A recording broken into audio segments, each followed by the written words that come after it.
पश्चिम बंगाल की जमीन पर कदम रखते ही अचानक बांग्लादेश की राजधानी ढाका का पारा 7वें आसमान पर पहुंच चुका है। बंगाल के प्रशासनिक गलियारों में लिए गए कुछ फैसलों ने सीधे चटगांव और ढाका के सत्ता के गलियारों में हड़कंप मचा दिया है।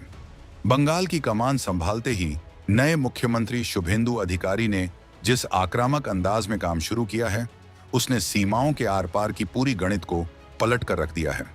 मुख्यमंत्री बनते ही उनके शुरुआती 7 दिनों के फैसले इतने कड़े रहे हैं कि अवैध घुसपैठियों के पैरों तले जमीन खिसक गई है। पूरा बंगाल इस समय जश्न में डूबा है, लेकिन वहीं दूसरी तरफ सीमा पार खौफ और बेचैनी का माहौल है। इस प्रशासनिक फेरबदल और ताबड़तोड़ एक्शन ने बांग्लादेश की सरकार को इस कदर हिला दिया है कि वह अब भारत के खिलाफ खुलकर जहर उगलने लगी है। अब तक जो देश भारत के सामने थोड़ा संभल कर बात करता था, वह अचानक सीधे टकराव और धमकियों पर उतर आया है। बंगाल में उत्तर प्रदेश के कड़े शासन मॉडल यानी योगी मॉडल के लागू होते ही उन ताकतों की लंका लग गई है जो दशकों से भारत के संसाधनों पर अवैध कब्जा जमाए बैठी थी। इसी हताशा में बांग्लादेश अब भारत को आंख दिखाने के बहाने तलाश रहा है और पानी जैसी बुनियादी जरूरत को एक कूटनीतिक हथियार बनाकर घुड़की देने की कोशिश कर रहा है। बंगाल में राष्ट्रवाद की इस नई बयार और प्रशासनिक कड़ाई के आते ही आखिर ऐसा क्या हो गया कि ढाका से लेकर चटगांव तक हर कोई बेचैन हो उठा है? क्यों अचानक बांग्लादेश के बड़े बड़े राजनेताओं की जुबान पर गंगा का पानी, फरक्का बैराज और भारत विरोधी बातें सजने लगी हैं? जो बांग्लादेश कुछ महीने पहले तक भारत के साथ दोस्ताना और नरम रवैया दिखाने का नाटक कर रहा था, वह आज अचानक इतनी आक्रामक भाषा क्यों बोल रहा है? वह खुलेआम कह रहा है कि भारत के साथ उसके भविष्य के रिश्ते अब सिर्फ और सिर्फ गंगा जल समझौते पर तय होंगे। असल में यह पूरा विवाद केवल बहते हुए पानी का नहीं है। यह उस गहरे डर का नतीजा है जो बंगाल में राजनीतिक सत्ता के बदलते ही बांग्लादेश के नीति निर्धारकों के मन में बैठ गया है। अवैध घुसपैठियों के खिलाफ हो रही चौतरफा कार्रवाई, बॉर्डर सिक्योरिटी फोर्स यानी बीएसएफ का सीमा पर बढ़ा हुआ सख्त पहरा, सीमावर्ती जिलों में कंटीले तारों की फेंसिंग का काम युद्ध स्तर पर पूरा करना और बंगाल के शासकों के तीखे तेवरों ने बांग्लादेश की नींद उड़ा दी है। स्थिति यह हो चुकी है कि भारत पर दबाव बनाने के लिए ढाका में बैठी राजनीतिक पार्टियां अब पानी के मुद्दे को एक ढाल की तरह इस्तेमाल करने लगी हैं। सालों तक जिस बंगाल को कुछ स्वार्थी राजनीतिक दलों ने अपने वोट बैंक और अवैध घुसपैठ का सुरक्षित ठिकाना बना रखा था, वही बंगाल आज भारत की राष्ट्रीय सुरक्षा को अभेद्य बनाने वाली सबसे मजबूत दीवार बन चुका है। यही वजह है कि बांग्लादेश की सबसे ताकतवर और कट्टर राजनीतिक पार्टी बीएनपी यानी बांग्लादेश नेशनलिस्ट पार्टी अब सीधे भारत को अल्टीमेटम देने पर आमादा है। बांग्लादेश के प्रधानमंत्री तारिक रहमान की पार्टी के सबसे कद्दावर नेताओं में शुमार और वहां के स्थानीय सरकार ग्रामीण विकास मंत्री मिर्जा फखरुल इस्लाम आलमगीर ने 2 टूक शब्दों में कह दिया है कि अगर गंगा नदी के जल का समझौता उनकी मन मुताबिक शर्तों पर आगे नहीं बढ़ाया गया तो दोनों देशों के बीच के सारे रिश्ते हमेशा के लिए ठंडे बस्ते में चले जाएंगे।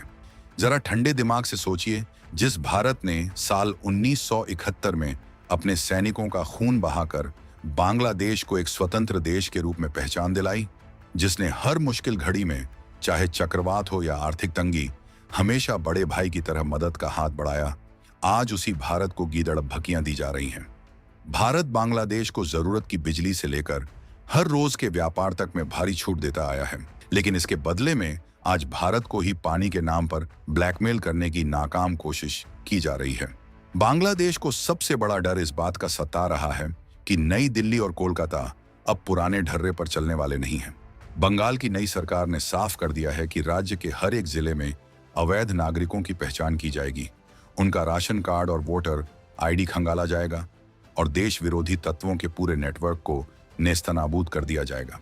जब सीमा पार बैठे आकाओं को लगा कि उनका सालों पुराना नेटवर्क अब ध्वस्त होने वाला है, तो उन्होंने भारत को दबाने के लिए अंतर्राष्ट्रीय जल संधियों का राग अलापना शुरू कर दिया। मिर्जा फखरुल ने अपनी एक जनसभा में यहां तक दावा कर दिया कि भारत ने दोनों देशों के बीच बहने वाली 54 साझा नदियों पर एक तरफा तरीके से बड़े बड़े बांध बना दिए हैं। उनका आरोप है कि भारत अपनी मर्जी से पानी रोकता है और छोड़ता है, जिससे बांग्लादेश का प्राकृतिक जल प्रवाह पूरी तरह बाधित हो चुका है। बांग्लादेशी नेताओं का कहना है कि भारत का यह कदम उनके देश के अस्तित्व के लिए एक बहुत बड़ा संकट बन चुका है।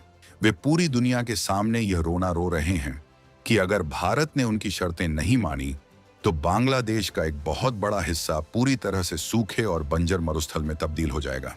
इस पूरे विवाद की जड़ को समझने के लिए हमें इतिहास के पन्नों को पलटना होगा और इसके तकनीकी पहलुओं को बहुत ही सरल तरीके से समझना होगा।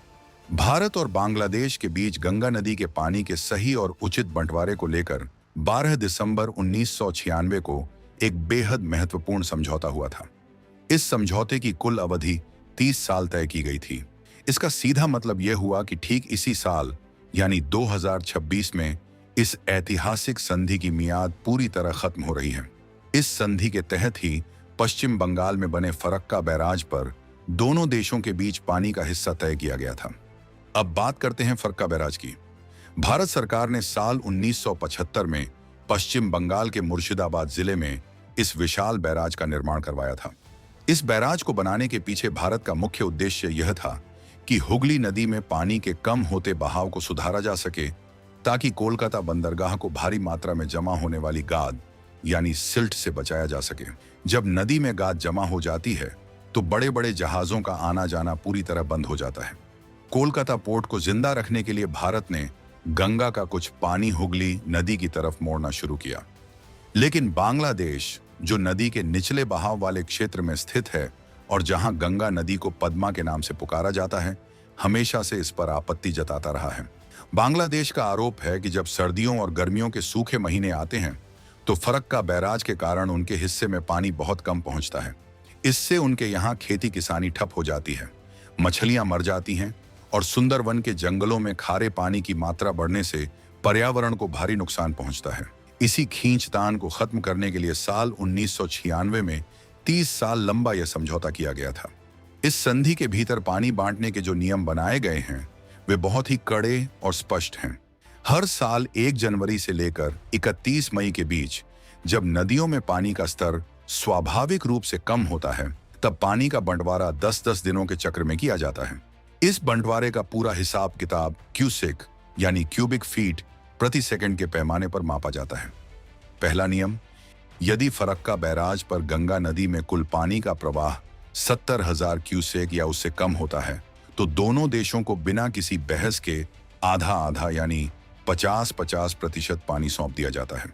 दूसरा नियम, यदि पानी का कुल भंडार 70,000 से लेकर 75,000 क्यूसेक के बीच होता है तो बांग्लादेश का हिस्सा तय कर दिया जाता है कि उसे हर हाल में 35,000 क्यूसेक पानी मिलेगा और जो भी बचा हुआ पानी होगा वह भारत के हिस्से में आएगा।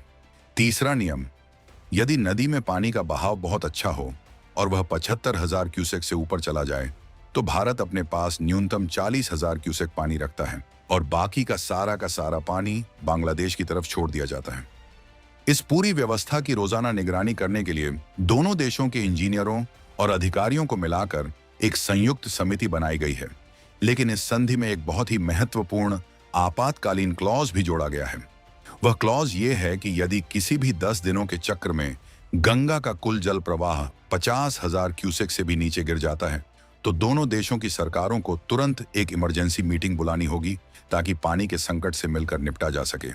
साथ ही इसमें यह भी लिखा है कि हर 5 साल में दोनों देश इस संधि के असर की समीक्षा करेंगे। अब सवाल यह उठता है कि अगर सब कुछ नियमों के मुताबिक चल रहा था तो साल 2026 में आकर अचानक इतना बड़ा बखेड़ा क्यों खड़ा हो गया? इसके पीछे मौसम का बदलता मिजाज और दोनों देशों की बदलती जरूरतें हैं।